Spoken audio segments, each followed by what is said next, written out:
Hi, Michael. So lovely to see you. Thank you very much for joining Nice me. to see you too, Laura. Could you please give me your full name and your current role?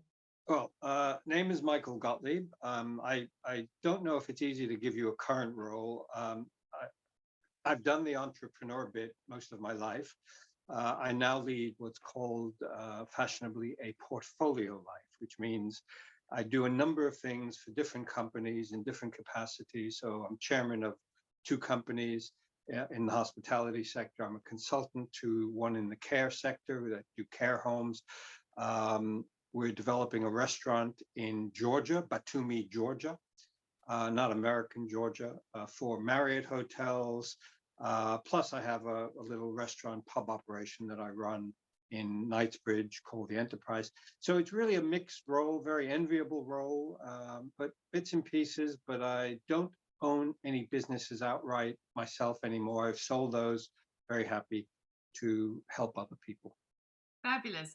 And Michael, what leader would you say has inspired you the most? Well, actually, I was thinking about that, and there are two. There's a fellow called John Timpson from Timpson Shoes, the cobbler, and another one that I met recently at a dinner, but he's been a kind of hero of mine anyway, Julian Richer from Richer Sounds. Yeah, as you know. So John, I'm very interested in because I started becoming aware of him when there was a magazine called Real Business many years ago.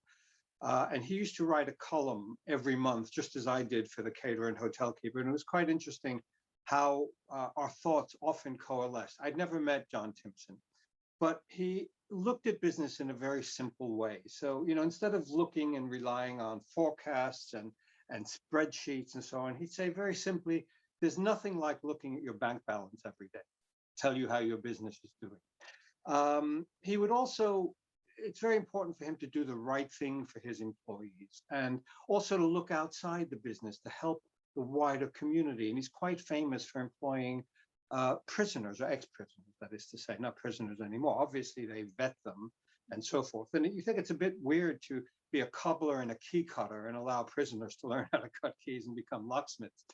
But it's worked very well. He employs hundreds of them as well, giving them a second opportunity. And the other thing is he created, in a company that is so diverse with about, I think they have 400 stores around the country, he created a culture, and you could feel it every time you go into a single Timpson unit, which are all very small, but you could feel that culture. And Julian Richer, I think, is my hero because of his absolute focus on customer care and also taking care of his employees. They're very similar in both respects. So those are the people that I think I look up to as heroes, really. And what would you say is your greatest success so far? Greatest success. Well, I think it surprises people. I've been asked this before by friends and so forth. And it surprises people when I say it isn't my own businesses. Somehow, I've developed businesses from the ground up, and they've been quite successful. That hasn't been my greatest success. The greatest success, I think, for me personally, is when I was asked to come in as a consultant first, and then a shareholder to drive the business for Christopher's Group, which had four restaurants, and they were really about, I'd say, 2 weeks from bankruptcy.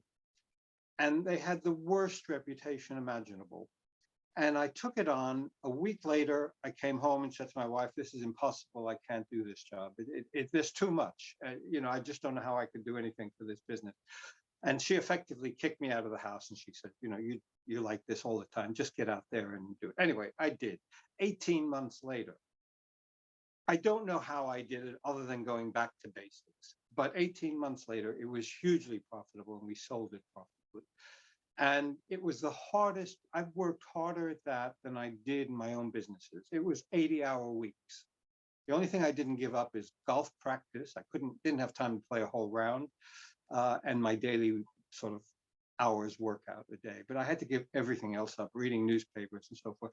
But when I look back on it, I think, Jesus, that was really something. So that, I think, is my biggest success. The biggest failure is with a business yeah, maybe it's best to leave it unnamed because it is a failure. I was asked to come in as a consultant. I became a shareholder. I was gifted shares, and I became a shareholder. And the business was in trouble. I did turn it around very, very quickly. And then the two founders of the business, both very bright guys, lawyers, who did not know the restaurant business at all, they simply never took the right direction for me. And as chairman, I can only advise. And ultimately, we opened a site in Belfast, which I advised strongly against, and that brought the company down. And it's a big failure in the sense that I was not able to persuade them to listen to me, really.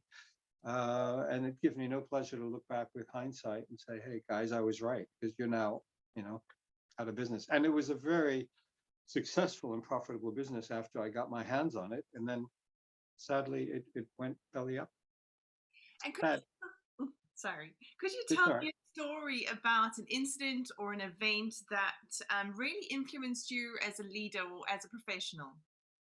Oh, an event that, let's see. Uh, let's think. Well, all right. I may as well have nothing to lose. I'll tell people. My friends all know. I think before I got into business on my own, I was fired from not virtually every job I ever had. And there were many. Before I got into business on my own, I probably had 8 or 9 jobs, every one of which I was fired from eventually. Some people claim they didn't fire me and it was a mutual decision. But in the end, I also managed to accumulate some cash as people were firing me, was very handy. Uh, but the reason I was fired is because I had a tendency always to treat every decision I was making as if it were my business. And that didn't always go down well with the bosses. And I'll give you one example. This is Hertz Rent a Car, where I was marketing manager for Europe, Middle East, and Africa. And I came up with the expression of saying, Hertz, I said to my boss, you guys are really just a step away from the mafia, the way you operate your businesses. You really try to get the most out of your customer instead of giving them the best value. And they had a thing called the Worldwide Directory, which was the Bible, which every travel agent had.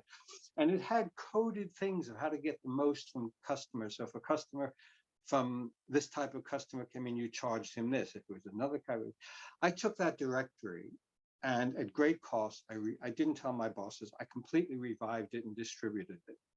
They fired me immediately. The reason was that it was, it was a lot more complicated than that. And that wasn't the only reason I got fired.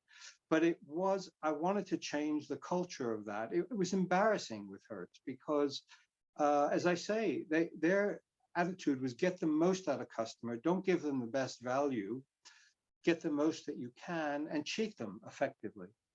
So anyway, I've been fired from lots of businesses. When I got into business on my own, nobody could fire me, which is nice. And so that's a story, I guess. I don't know. Absolutely. And Mike, what advice would you give yourself, your 18-year-old self? What would you tell you now? Well, I'll tell you, it's very difficult, but I would say to myself, let life go where it takes you. Don't fret too much. Don't get over anxious about things. Life will find its own course. You think you control things, but in reality, you don't. Things happen to you, you respond to them. I'm not a great believer in free will, but that's a philosophical thing we can get into in another Zoom call. But I just think that ultimately, life goes where it goes, and you think you have control over it, but you really don't. And so don't fret too much about it. And when things used to go very badly for me when I was younger, or at least I thought they were going badly, and I thought, well, this is the end of my business, the end of my life. I would fret and I would lose sleep over it. And I would always console myself with this thought. And that thought was, look, Michael, it doesn't matter. You've got to make decisions. It'll take you on one course or another, and then you'll have a course correction, and you'll find it's right or wrong, and you'll have another course correction if need be. It'll get you somewhere. But somewhere, unless I'm unlucky and I get hit by a bus, there's a future for me out there. Something will happen. I don't know what it is. It might be good. It might be bad. But ultimately there is a future. When you think things are terrible and you think, oh my God, what am I going to do if this thing goes bust? And I did have a lot on the line. Admittedly, I had my house on the line, which my wife didn't know about when I opened the first business, and all of that. So there was a lot to worry about. But I would tell myself, listen, it may work out okay, it may not. It's worked out sort of okay for me. I haven't got any complaints. Absolutely. Wonderful. Thank you so much, Mike. I really Is appreciate that it. it? That's it.